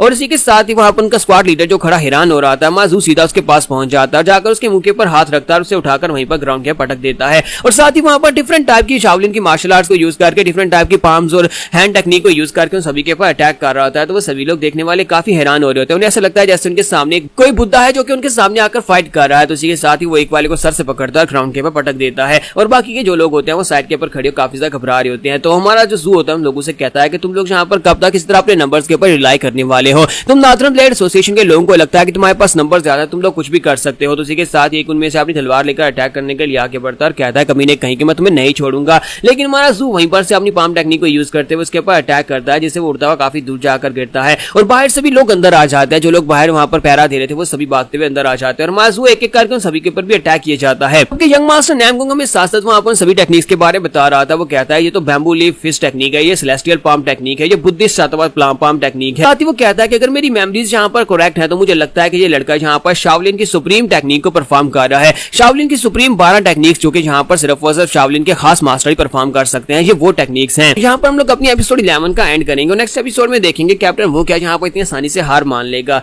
या फिर वो यहाँ पर कुछ और चाल चलने वाला है। तो गाइस कैसे हैं आप सब लोग। ह्यूमन डिस्ट्रॉयर के एपिसोड 12 के साथ हाजिर हो। तो लास्ट एपिसोड के एंड पे हमने देखा था कि हमारा जू जो होता है शाओलिन की सुप्रीम मार्शल आर्ट्स को यूज करते हैं वहां पर उन सभी लोगों को बुरी तरह से पीट रहा था। तो उसी के साथ उनका कैप्टन अपनी तलवार उठाता और कहता है कमीने कहीं के तुम मेरे हाथ से नहीं बचने वाले, और अपनी तलवार उठाकर जैसे हमारा जू के ऊपर जाकर अटैक करता है तो हमारा जू वहीं पर से अपनी एक स्पेशल टेक्निक को यूज करता है और वो भी शाओलिन की एक स्पेशल पाम टेक्निक होती है। उस पाम टेक्निक के साथ जब उसके ऊपर अटैक करता है तो कैप्टन वो की तलवार टुकड़े टुकड़े हो जाती है। उसकी तलवार के टूटने के साथ ही वहां पर उसको भी एक जबरदस्त हिट लगती है जिसकी वजह से उड़ता हुआ पीछे वाली दीवार के साथ जाकर है। तो ये एक स्पेशल बाजरा टेक्निक होती है जिसके साथ वहां पर एक बड़ा सा हैंड प्रिंट बनता है जो कि सभी लोग वहां पर देख पा रहे होते हैं। यंग मास्टर नैमगोंग क्योंकि इन सारी की सारी टेक्निक्स को पहचानता है तो वो कहता है ये तो सुप्रीम इंडिस्ट्रक्टेबल पाम टेक्निक है। ऐसा तो नहीं कि ये लड़का वाकई में यहाँ पर शाओलिन की तरफ से आया, इसके पास तो शाओलिन की सारी मार्शल आर्ट्स है। इसने शाओलिन की 72 सुप्रीम टेक्निक्स को भी मास्टर किया हुआ है। इसके बाद दिखाता है कि नैमगोंग आईयोन जो होती है वो अपनी चादर लेकर जाती है और जाकर उस लड़की को दे देती है और कहती है क्या तुम ठीक हो। तो वो कहती है हाँ मैं ठीक हूँ। और कैप्टन भी वहां पर ग्राउंड के ऊपर गिरा पड़ा होता है। तो उसी के साथ ही जूस के सामने आता है और उसके सामने बैठकर आकर अपनी वॉइस ट्रांसमिशन टेक्निक को यूज करते हुए कहता है मैं जहां पर तुम्हें एक बात जहां पर कहने वाला हूं और इस बात को ध्यान से सुना, अगर दोबारा तुमने जहां पर रेजिस्ट करने की कोशिश की तो फिर मैं तुम्हें मार डालूंगा। तो उसे कहता है कि मैं जहां पर तुम्हें मारना नहीं चाहता, मुझे अच्छी तरह से पता है कि तुम जहां पर अपनी लॉ एनफोर्समेंट एजेंसी के नो रिट्रीट पॉलिसी के ऊपर काम कर रहे हो, लेकिन तुम्हें जहां पर से रिट्रीट करना ही होगा चाहे कुछ भी हो जाए। तुम्हें जहां पर से वापस जाना पड़ेगा। अगर तुम जहां पर रिफ्यूज करोगे तो फिर मैं तुम्हें जहां पर इतनी बुरी तरह से मारने वाला हूं कि तुम्हें जहां पर मौत से भी ज्यादा बदतर दर्द महसूस होने वाला है और तुम खुद कहोगे कि जहां पर मुझे मार डालो। तो वो कहता है कि तुम्हें मेरी बात की समझ आ रही है। तो कैप्टन उसे कहता है कि हाँ मुझे तुम्हारी बात की समझ आ गई। और इसी के साथ ही हमारा जू कहता है चलो फिर ठीक है। और साथ ही हमारा जू जो होता है जैसे वहां पर उठकर खड़ा होता है उसे लगता है कि उसने मसला सॉल्व कर दिया, लेकिन वो पीछे घूमकर देखता है तो वो सभी यंग मास्टर और यंग मिसेस जो होते हैं घूर घूर कर उसे देख रहे होते हैं क्योंकि उनमें से किसी को भी यहाँ पर समझ नहीं आ रही होती कि अचानक से यहाँ पर हुआ क्या। तो हमारा जू कहता है कि लगता है कि मैंने यहाँ पर कुछ ज्यादा ही कर दिया, मैंने कुछ ज्यादा मार्शल आर्ट्स दिखा दिया, मुझे यहाँ पर कुछ झूठ बोलना पड़ेगा। तो इसी के साथ ही हमारा जू लोगों से कहता है कि प्लीज मुझे माफ करना, पहले मुझे लगता है कि पहले हमें यहाँ पर सब कुछ क्लीन करना चाहिए और उसके बाद मैं तुम्हें सारी बात बताऊंगा, मैं तुम्हें अपने बारे में बताऊंगा। और उसके बाद वो लोग वहां पर पूरे के पूरे रेस्टोरेंट को क्लीन कर देते हैं क्योंकि वहां पर फाइटिंग की वजह से जो कुछ भी टूटा फूटा था वो सब कुछ ठीक करने के बाद सभी लोग जो होते हैं वहां पर एक टेबल के इर्द गिर्द बैठ जाते हैं जहां पर हमारा जू जो होता है उसने अपने साथ कैप्टन वू को भी बिठा लिया होता है। कैप्टन वू जू के साथ ही बैठा होता है और वो कहता है कि मुझे लगता है कि हम सभी लोगों को यहाँ पर मिलजुल कर बैठकर बात करनी चाहिए क्योंकि हम सभी लोग जो है मार्शल आर्टिस्ट और हमें एक दूसरे से फाइट नहीं करनी चाहिए। और मुझे लगता है कि यहाँ पर स्टार्ट में कैप्टन वू को भी अपने साथ बिठाना बिल्कुल ठीक रहेगा, जबकि बाकी के सभी लोग उसे घूर घूर कर देख रहे होते हैं कि इस कमीने को यहाँ पर साथ क्यों बिठा लिया गया। तो हमारा जू कहता है कि तुम्हें नहीं लगता कि यहाँ पर पनिशमेंट के तौर पर तुम्हें हमारे साथ बैठकर यहाँ पर खाना खाना चाहिए क्योंकि वैसे तो यहाँ पर ये तुम्हारी नादुरन ब्लेड एसोसिएशन वालों का ही बेस है। तो मास्टर पैंग कहता है कि मैं तो यहाँ पर इस बारे में कुछ कह भी नहीं सकता, हमें तो लगा था कि यहाँ पर हम लोग किसी को कमजोर समझ सकते हैं लेकिन यहाँ पर तो कहीं पर से कोई हिडन मास्टर निकल आता है। तो मास्टर पैंग कहता है कि यहाँ पर तुम इस तरह से हंस कैसे सकते हो कि तुमने यहाँ पर हमारे सामने हमारा मजाक उड़ाया, तुमने कहा था कि तुम सिर्फ और सिर्फ एक स्कॉलर हो जो कि म्यूजियम के बारे में कुछ भी नहीं जानते, लेकिन देखो जरा तुम्हारे पास तो यहाँ पर कितनी सारी नॉलेज है, तुम तो शाओलिन के मार्शल मास्टर निकले। और हेमी भी उसे कहती है कि हाँ ये बिल्कुल ठीक कह रहा है, तुमने यहाँ पर हमारे सामने जोक मारा, तुमने कहा कि तुम्हें यहाँ पर कुछ भी नहीं पता, तुम म्यूजियम के बारे में हमसे जानना चाहते थे, लेकिन तुम्हारे पास इतनी एनर्जी है कि हम सभी लोगों की एनर्जी मिलाकर भी तुम्हारी एनर्जी के बराबर नहीं है।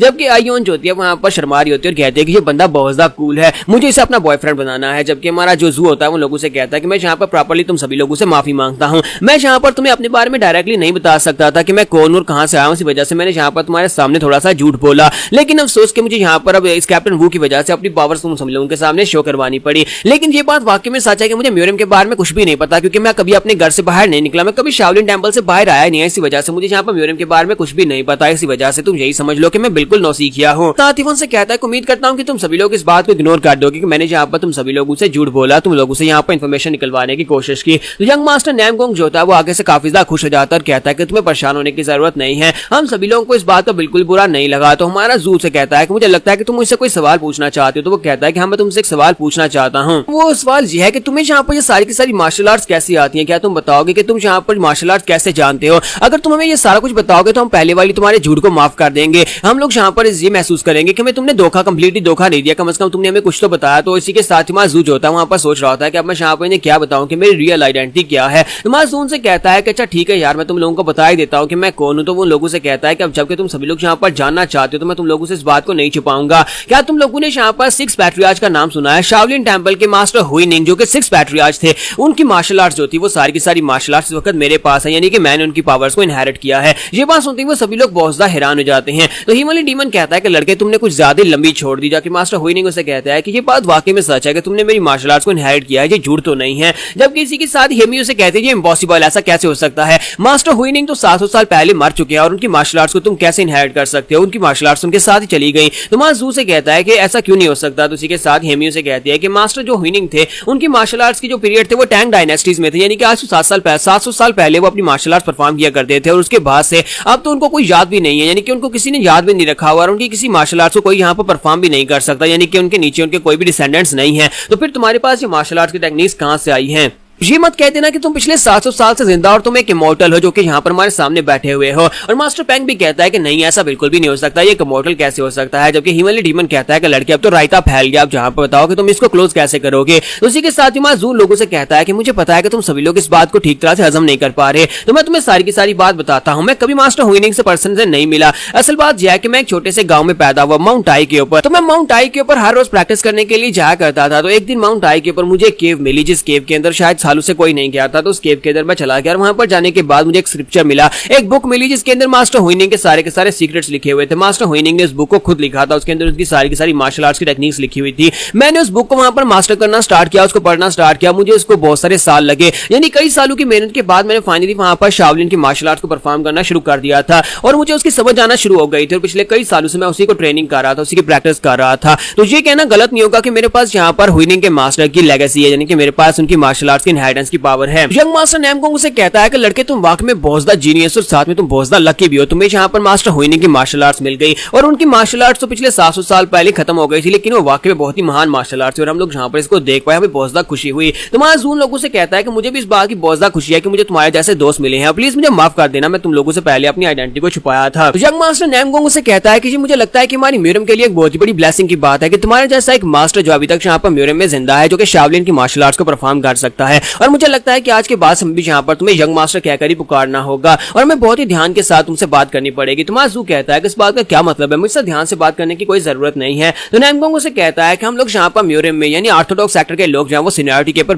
बेस करते हैं, यानी कि यहाँ पर जिसके पास ज्यादा पावरफुल मार्शल आर्ट्स होंगे और जिसके पास मास्टर जो होगा वो ज्यादा पावरफुल होगा, हम लोग उसे यहाँ पर सीनियर ब्रदर कहते हैं। जबकि तुम्हारे पास शाओलिन के मास्टर हुईनिंग की पावर्स हैं और मास्टर हुईनिंग जो थे वो 700 साल पहले यहाँ पर से गुजर कर चले गए, लेकिन वो एक डिवाइन बीइंग थे, यानी कि उन्हें यहाँ पर हिमालयी मंक कहा जाता था। इसी वजह से तुम यहाँ पर हमारे सीनियर ब्रदर हुए। वो बाकी सभी लोगों से भी कहता है क्या तुम सभी लोग भी ऐसे ही सोचते हो? तो वो लोग कहते हैं कि हाँ, हम सभी लोग भी ऐसे ही सोचते हैं, इसे यहाँ पर यंग मास्टर ही कहना चाहिए। तो यहाँ पर हम लोग अपनी एपिसोड 12 का एंड करेंगे और नेक्स्ट एपिसोड में देखेंगे कि अब आगे क्या होने वाला है। तो एपिसोड की एक्सप्लेनेशन अच्छी लगी तो कमेंट करके जरूर बताइएगा, वीडियो को लाइक करना मत भूलिएगा। Thank you.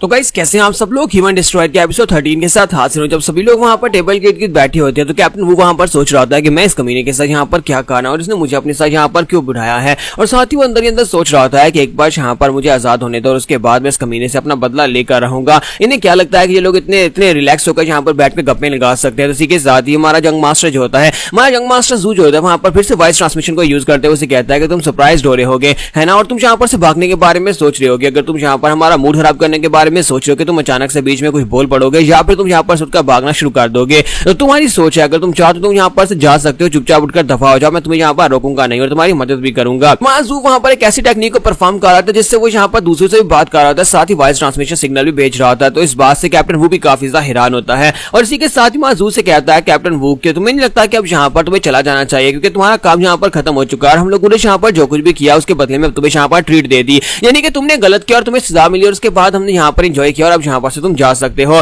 तो कैप्टन वू से कहता है कि हाँ यंग मास्टर, तुमने बिल्कुल ठीक कहा, हमने गलत किया, हमें सजा मिली और अब मुझे यहाँ पर चले जाना चाहिए। तो इसी के साथ ही कैप्टन वू को वहां पर भेज दिया जाता है। जबकि रात के वक्त हमारा जू जो होता है उसके पास रहने के लिए जगह नहीं होती, तो यंग मास्टर से कहता है कि हम लोग अपने रूम्स को तुम्हारे साथ शेयर करेंगे। ये अच्छी बात है कि तुम्हारे पास रहने के लिए जगह नहीं है और तुम हमारे साथ यहाँ पर इसी रेस्टोरेंट में रुक सकते हो। और इसी के साथ ही उसे वहां पर एक रूम बुक करवा कर देते हैं और इसी के साथ ही वो सभी लोग उसी रेस्टोरेंट में रुक जाते हैं। और रात के वक्त हमारा जू जो होता है वो पानी के अंदर बैठा नहा रहा होता है। तो जब हमारा जू पानी के अंदर बैठा नहा रहा होता है तो इसी के साथ ही वो कहता है कि आज का दिन तो काफी ज्यादा लंबा था। जैसे जैसे मैं यहाँ पर एक आसान और एक सिंपल लाइफ जीने के बारे में सोच रहा हूँ, वैसे वैसे मुझे लगता है कि मेरे लिए यहाँ पर लाइफ उतनी ज्यादा टफ होती जा रही है। तो हीवल डीमन उसे कहता है कि एक स्ट्रॉन्ग इंसान की लाइफ कभी भी सिंपल नहीं होती। तो इसी के साथ ही हमारा जो यंग मास्टर जू होता है वो मास्टर हुइनिंग से कहता है कि मास्टर हुइनिंग, मुझे लगता है कि इस बार तो आपने यहाँ पर मेरे पर एक बहुत बड़ा एहसान किया है। तो उसे कहते हैं कि नहीं, मैंने यहाँ पर कुछ भी नहीं किया, अब हम लोग तुम्हारी बॉडी का हिस्सा है तो हम तुम्हें अपनी मार्शल आर्ट्स दे सकते हैं। फिर साथ ही मां जू कहता है कि दिन वाकई में काफी ज्यादा लंबा और मुश्किल भरा था और साथ ही उसे साइड के ऊपर से आवाज आती है, कोई इस तरफ आगे बढ़ रहा होता है। ये वाला बंदा जो होता है ये demon king, blue face demon king gun पियो होता है। तो गन पियो वहां पर उसके सामने आकर खड़ा हो जाता है। वो भी शायद वहां पर नहाने के लिए आया क्योंकि उसने भी वहां पर कपड़े नहीं पहने होते। तो उसके सामने आकर जब वो खड़ा हो जाता है तो गन पियो वहां पर आकर खड़े होने के बाद हमारे जू की तरफ देखना शुरू कर देता है। हमारा जू कहता है कि ये क्या, ये तो वही बंदा है, लेकिन ये यहाँ पर क्या कर रहा है, इस मुछड़ से तो मैं भाग कर रहा था, मैंने अपनी जान छुड़वाई तो ये फिर से यहाँ पर मेरे पीछे आ गया, इसका मतलब कि ये मेरा पीछा कर रहा था। हमारा जू से कहता है क्या तुम मेरा पीछा कर रहे थे, तुम यहाँ पर क्या कर रहे हो। तो उसी के साथ वो फिर से उसके सामने अपने घुटने टेक देता है और उसे कहता है ग्रेट वॉरियर, प्लीज यहाँ पर मुझे एक्सेप्ट कर लो, मेरे पास जाने के लिए कोई जगह नहीं है, तो प्लीज यहाँ पर मुझे अपना सबऑर्डिनेट बना लो। जू से कहता है कि तुम्हारी वजह से मेरे कान यहाँ पर फटने वाले थे, तुम क्या आराम से बात नहीं कर सकते। और साथ ही उसे कहता है कि क्या तुम यहाँ पर तब से मेरा पीछा कर रहे हो जब से मैं वहां पर से निकला हूं। तो वो उसे कहता है कि हाँ मैं यहाँ पर तुम्हारा पीछा कर रहा था,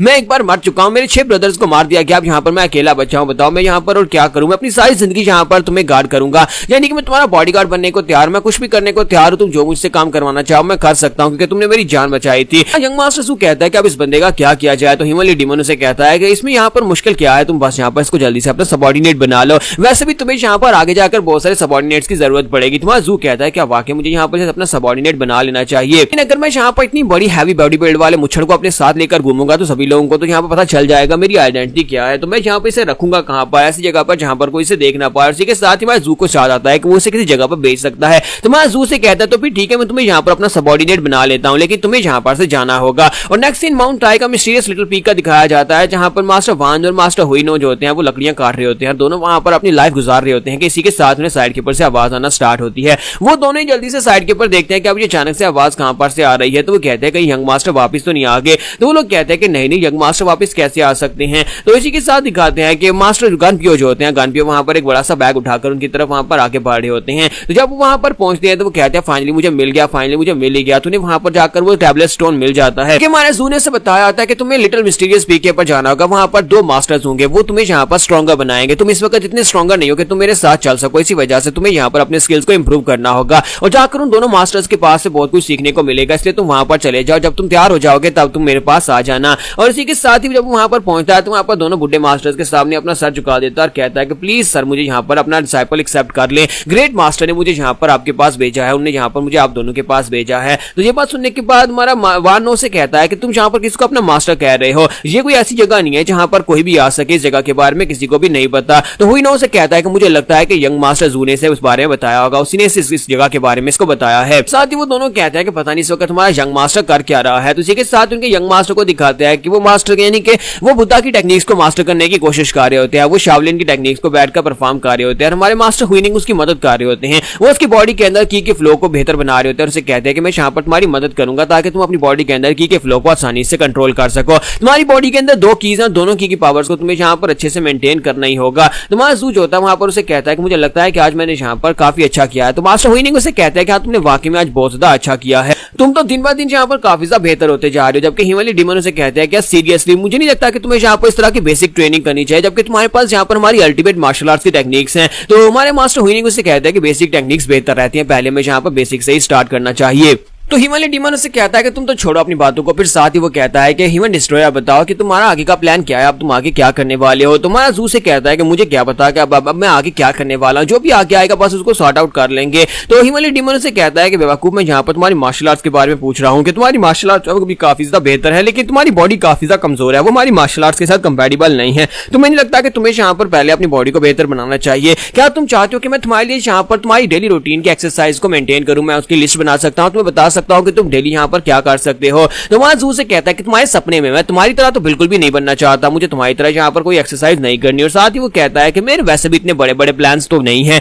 मैं तो यहाँ पर चुपचाप बस लेटने के लिए आया, क्योंकि तुम्हें पता है कि मैंने यहाँ पर अपने आप को चेंज भी इसीलिए किया था ताकि मैं म्यूजियम में आजाद घूम सकूं। मैं एक आजाद बटरफ्लाई की तरह यहाँ पर घूमना चाहता हूँ, ना कि यहाँ पर किसी संस्था का लीडर बनकर अपने आप को किसी के साथ बाइंड करना चाहता हूँ। मुझे यहाँ पर किसी चीज को गिव अप भी नहीं करना, जिस तरह पहले मुझे मेरे अपने थ्रोन को गिव अप करना पड़ा। तो ह्यूमनली डिमन से कहता है कि गिव अप ना करना पड़े, इसके लिए तुम्हें यहाँ पर स्ट्रॉन्गर बनना पड़ेगा, तुम्हें इतना स्ट्रॉन्गर बनना पड़ेगा कि कोई तुम्हारे हाथ से तुम्हारी चीज को छीन ना सके, और उसके बाद तुम यहाँ पर किसी भी चीज को गिव अप नहीं कर पाओगे। जबकि मास्टर होइनिंग उसे कहता है कि सर मुझे लगता है कि आपको यहाँ पर इसके डार्क पाथ की तरफ बिल्कुल भी नहीं जाना चाहिए, क्योंकि जिंदगी में जो कुछ भी होता है वो सब कुछ एक ऑर्डर के मुताबिक ही होता है। जो आपकी किस्मत में लिखा होता है वही होता है, और जो आपका नहीं था वो आपके पास से चला गया, और आपको यहाँ पर उसके लिए पछताने की जरूरत नहीं है। और इसके लिए आप ये ना कहें कि आप यहाँ पर स्ट्रॉन्गर बनकर उसे वापस जाकर छीन लेंगे। तो वो दोनों ही एक तरफ से अपनी अपनी बातें कर रहे होते हैं। एक उसे कह रहा था स्ट्रॉन्ग बनो और चीजें वापस छीन लो, दूसरा कहता है कि तुम्हारे साथ जो कुछ भी हुआ किस्मत का खेल था। तुम्हारा जू कहता है कि मुझे पता नहीं क्यों ऐसा महसूस होता रहता है कि जैसे कि मैं कुछ दिनों तक बुरा बन जाता हूं और कुछ दिनों तक अच्छा बन जाता हूं, कि मेरे साथ जहां पर एक हिमालय मॉक और हिमालय डीमन हर वक्त मेरे साथ ही रहते हैं। तुम्हारा जू उठकर बैठ जाता है, कहता है कि अब ठीक है बस करो, तुम दोनों बस करो, अब मैं यहाँ पर खुद डिसाइड करूंगा कि मुझे आगे क्या करना है, तुम्हें मुझे यहाँ पर बताने की जरूरत नहीं है। इसी के साथ ही यहाँ पर हम लोग अपनी एपिसोड 13 का एंड करेंगे और नेक्स्ट एपिसोड में देखेंगे अब हमारा जू आगे क्या करने वाला है और इसका आगे का प्लान क्या होगा।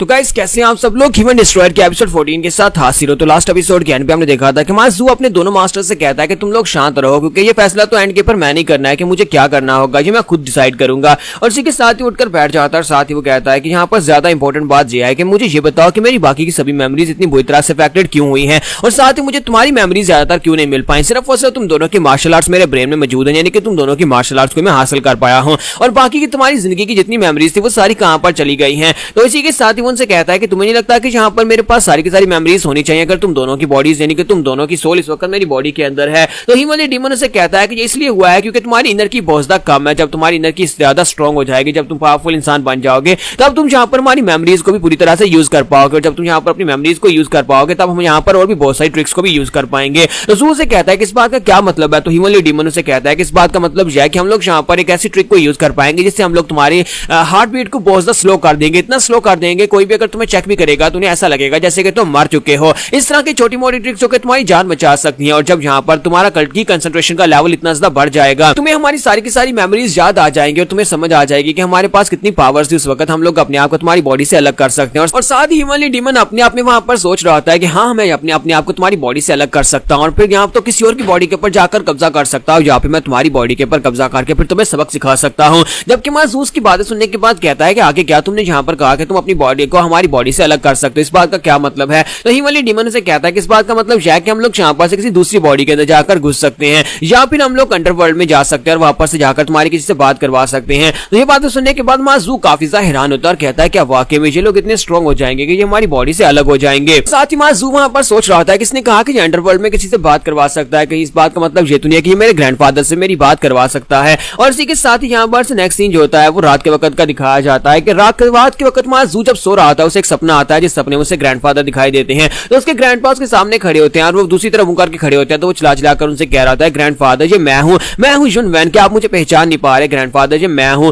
तो इसी के साथ ही वो चिल्ला कर उसे कह रहा था कि जब से आपने मुझे छोड़ा है तब से यहाँ पर जिंदगी मेरे लिए बहुत ज्यादा मुश्किल हो गई है, मैं बहुत ज्यादा परेशान हो गया हूं, मुझे मेरे पैलेस से भी निकाल दिया गया है, मुझे यहाँ पर कितना ज्यादा बर्दाश्त करना पड़ेगा ग्रैंडपा, मैं आपको बहुत ज्यादा मिस करता हूँ। इसी के साथ ही उसके ग्रैंडपा आगे बढ़ते हैं, उसके चेहरे पे हाथ रखते हैं और उसे कहते हैं कि मेरे बच्चे जुनवेन तुम्हें यहाँ पर रोने की जरूरत नहीं है, तुम्हें बिल्कुल भी परेशान होने की जरूरत नहीं है, क्योंकि अब तुम यहाँ पर अकेले बिल्कुल भी नहीं हो, अब तुम बिल्कुल भी अकेले नहीं हो, तुम्हें यहाँ पर हमसे एक अलग बात पर चलना है, यानी कि तुम्हें मेरे रास्ते के ऊपर बिल्कुल भी नहीं चलना पड़ेगा, तुम्हें यहाँ पर अपने रास्ते को फॉलो करना है, जो तुम्हें चलना है उसी रास्ते के ऊपर चलना। इसी वजह से मैं नहीं चाहता कि तुम वापस उसी दुनिया में आओ जिस दुनिया में यहाँ पर तुम्हें बहुत ज्यादा सफरिंग्स और बहुत ज्यादा दर्द को महसूस करना पड़ा, मैं नहीं चाहता कि तुम उस दुनिया में वापस आओ। और साथ ही वो उसे कहता है कि प्लीज यहाँ पर एक डीमन मत बन जाना, बदला लेने के लिए एक ह्यूमन डीमन मत बन जाना, और साथ ही प्लीज यहाँ पर एक स्ट्रॉन्ग इंसान बनना, मेरे पोते तुम्हें यहाँ पर स्ट्रॉन्ग बनना होगा। और साथ ही वहां पर से वो गायब हो जाते हैं, जबकि हमारा जुनवेन जो होता है वहीं पर से चलाता रह जाता है और कहता है ग्रैंडफादर प्लीज मुझे छोड़कर मत जाएं, प्लीज मुझे छोड़कर मत जाएं। लेकिन उसके ग्रैंडफादर वहां पर से चले जाते हैं और इसी के साथ ही वो जल्दी से उठकर बैठ जाता है, वहां पर चिल्ला रहा होता है। तो दोनों ह्यूमन डीमन और ह्यूमन मॉन्क से कहते हैं कि तुम्हें क्या हो गया, तुम अचानक से यहाँ पर इतने ज्यादा विचलित क्यों हो गए, तुम यहाँ पर चिल्ला रहे थे।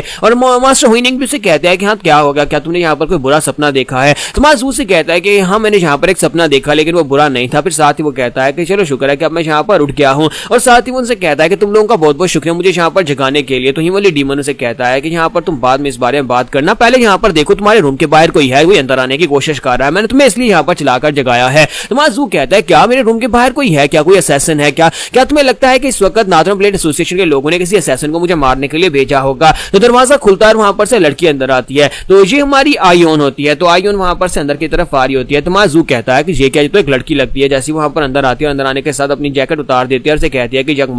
मास्टर मैं यहाँ पर और ज्यादा अपने आप को कंट्रोल नहीं कर सकती। मुझे लगा कि अगर मैं यहाँ पर अपने आप को कंट्रोल करूंगी तो मैं इस मौके को खो दूंगी और आपको भी हमेशा के लिए खो दूंगी। इसी वजह से मैं यहाँ पर आपको देखने के लिए चली आई। जब से मैंने आपको देखा मुझे तब से आपसे प्यार हो गया और मैं आपके साथ रहना चाहती हूँ। और साथ ही उसके बिस्तर के ऊपर चढ़ आती है और उसे कहती है कि मुझे लगता है कि मैं यहाँ पर अपनी हिम्मत जुटाकर आपके साथ सोने के लिए इस बिस्तर के ऊपर आ गई हूँ। हीमनली डीमन उसे कहता है कि चलो जल्दी से शुरू हो जाओ, क्योंकि एक वॉरियर के पास बहुत सारी गर्लफ्रेंड्स होती हैं और वो हर रोज हर अलग लड़की के साथ मजे करता है, तो तुम्हें भी यहाँ पर करना चाहिए। हीमनली मॉन्क उसे कहता है कि अमिताभ ये बहुत ही बुरा काम है, तुम्हें ऐसा नहीं करना चाहिए। और इसी के साथ ही वो आयोन जो होती है उसकी तरफ आके बाड़ी होती है और उसे कहती है कि तुम बहुत ज्यादा हैंडसम हो, तुम बहुत ज्यादा करिश्मेटिक हो और मैं यहाँ पर इस सब से निकल नहीं पा रही और मुझे तुम्हारे साथ सोना है। जबकि जू जो होता है वहां पर अपना हाथ आगे बढ़ाता है, उसको मुंह से पकड़ता है और उसे कहता है कि तुम्हें यहाँ पर अगर किसी ने देख लिया तो मैं भी बड़ी मुश्किल में पड़ जाऊंगा, क्योंकि तुम यहाँ पर नैमगोंग फैमिली के यंग मिस हो और इसी वजह से मैं नहीं चाहता कि तुम यहाँ पर रुको, तुम जल्दी से प्लीज यहाँ पर से चली जाओ ताकि कोई तुम्हें देख ना सके। तो आयोन उसे कहती है कि यंग मास्टर तुम इतने ज्यादा कोल्ड कैसे हो सकते हो कि तुम यहाँ पर मेरी ऑफर को इतनी आसानी से रिजेक्ट कर सकते हो? क्या तुम यहाँ पर मुझसे नफरत करते हो? तो माजू से कहता है नहीं ऐसी बात नहीं है, ऐसी बात नहीं है। मैं नहीं चाहता कि यहाँ पर मेरे जैसे केमेच्योर जो अभी भी यहाँ पर म्यूरम में एंटर हुआ है वो यहाँ पर नैमगोंग ऐसी बड़ी फैमिली को अपना दुश्मन बना ले, क्योंकि अगर किसी ने यहाँ पर तुम्हें मेरे साथ देख लिया तो फिर नैमगोंग की पूरी फैमिली मेरी दुश्मन भी बन सकती है। अभी तो मैंने यहाँ पर दोस्त बनाने शुरू किया है, इसी वजह से प्लीज यहाँ पर मेरी बात को मानो। और मैं यहाँ पर तुम्हारी बात को समझ सकता हूँ कि तुम्हें यहाँ पर कैसा फील हो रहा है, तो मुझे लगता है कि कल को तुम्हें यहाँ पर सब कुछ करने का मौका मिलेगा और वक्त भी मिलेगा, इसलिए फिलहाल के लिए प्लीज यहाँ पर से चली जाओ। तो ये बात सुनने के बाद आयोन उसे कहती है कि प्लीज मुझे माफ कर देना, मैं यहाँ पर बिना सोचे समझे अंदर आ गई, इसलिए प्लीज यहाँ पर से मैं जा रही हूँ, लेकिन प्लीज यहाँ पर इस बात को ध्यान में रखना कि मैं तुमसे प्यार करती हूँ। तुम्हारा जू से कहता है कि अच्छा ठीक है तुम यहाँ पर से फिलहाल के लिए तो जाओ ना, बाद में यहाँ पर इस बारे में बात करेंगे। तो इसी के साथ वो उसे कहती है कि हाँ क्यों नहीं, तुम्हें यहाँ पर अपना टाइम लेना होगा, तुम अपना टाइम लो, इस बारे में सोचो और उसके बाद तो मुझे बताना कि तुम्हें यहाँ पर मुझे अपनी गर्लफ्रेंड बनाना है या नहीं। और इसी के साथ ही वहां पर चली जाती है। उसके चले जाने के बाद माजू कहता है कि शुक्र है कि वो चली गई। हीमनली डीमन उसे कहता है कि तुम्हारे जैसा एक इंसान कभी भी हीमनली डीमन नहीं बन सकता, तुम तो कुछ ज्यादा ही सिंपल हो। जबकि हीमनली मॉन्क उसे कहता है कि सर आपने बहुत ही अच्छा काम किया, आपको किसी पराई औरत को छूना भी नहीं चाहिए। तो माजू उठकर खड़ा हो जाता है और उसे कहता है कि मुझे एक काम याद आ गया है। तो हीमनली डीमन उसे कहता है कि मुझे लगा था कि तुम्हें अपनी गलती का पछतावा होगा और उसके बाद तुम उस लड़की के रूम में जाओगे और वहां पर जाकर उसके साथ मजे करोगे। चलो ठीक है, अब जल्दी से चले जाओ। जबकि माजू कहता है बेवकूफ कहीं कि मुझे कोई और काम याद आया है, तुम किस तरह की बकवास किए जा रहे हो, मैं जहां पर से बाहर जाने वाला हूं और मुझे अचानक से काम याद आया, मुझे किसी से जाकर मिलना होगा, क्योंकि मैं जहां पर काइफेंग सिटी में सिर्फ और सिर्फ इस नाथर्न ब्लेड एसोसिएशन के बेस के अंदर दोस्त बनाने के लिए तो नहीं आया था। और इसी के साथ ही माजू जो होता है बाहर निकलता है। हीमनली डीमन स्टेप टेक्निक को यूज करते बड़ी तेजी के साथ हवा में उड़ता हुआ आगे की तरफ बढ़ रहा होता है। तो हीमनली डीमन उसे कहता है कि लगता है कि तुमने मेरी हीमनली डीमन फ्लाइंग टेक्निक को काफी अच्छे से मास्टर कर लिया और तुम यहाँ पर काफी अच्छे से आप भाग भी सकते हो, तुम्हारी स्पीड भी काफी ज्यादा बेहतर है, लेकिन तुम्हें इस वक्त सोया होना चाहिए था और तुम इस वक्त जा कहां पर थे हो। माजू से कहता है कि मैं यहाँ पर इस वक्त एक मास्टर से मिलने के लिए जा रहा हूँ। तो इन लोगों ने मुझे कहा था कि यहाँ पर बैगर सेक्टर का हेडक्वार्टर है, जहाँ पर उनके ग्रैंड मास्टर रहते हैं और वो भी हमारे सबॉर्डिनेट है, मैं जाकर उनसे मिलने वाला हूँ। ठीक है, साथ ही माजू जो होता है वो शावलिन टेंपल के बाहर जाकर लैंडिंग मारता है और कहता है कि देखो तो जरा ये टेंपल आज भी कितना ज्यादा शानदार है। वहां पर बाहर एक बहुत ही बड़ा सा स्टैचू होता है और उस टेंपल के बाहर पहुंचने के बाद माजू कहता है कि मुझे इसी जगह के ऊपर ही तो आना था। तो हीमनली डीमन उसे कहता है क्या तुम यहाँ पर इस टेंपल में रिस्पेक्ट देने के लिए आए हो या फिर पूजा करने के लिए आए हो? तो यंग मास्टर जू से कहता है कि जो बाहर से तुम्हें यहाँ पर ये टेंपल दिखाई दे रहा है असल में ये बैगर सेक्टर के लोगों का हेडक्वार्टर है और बहुत ही जल्दी तुम्हें यहाँ पर पता चल जाएगा। और जैसे माजू आगे बढ़ने लगता है, इसी के साथ दो बैगर वहां पर अपने खंजर लेकर बाहर निकलते हैं और आकर अपने नाइफ उसके गले के ऊपर रख लेते हैं और कहते हैं कि तुम यहाँ पर बैगर हेडक्वार्टर में नहीं घुस सकते, बताओ तुम्हारे यहाँ पर आने की रीजन क्या है। तो यहाँ पर हमारी एपिसोड 14 का एंड करेंगे और नेक्स्ट एपिसोड में देखेंगे कि हमारा जू यहाँ पर बैगर सेक्टर में क्या करने के लिए आया है और किससे मिलने के लिए आया है।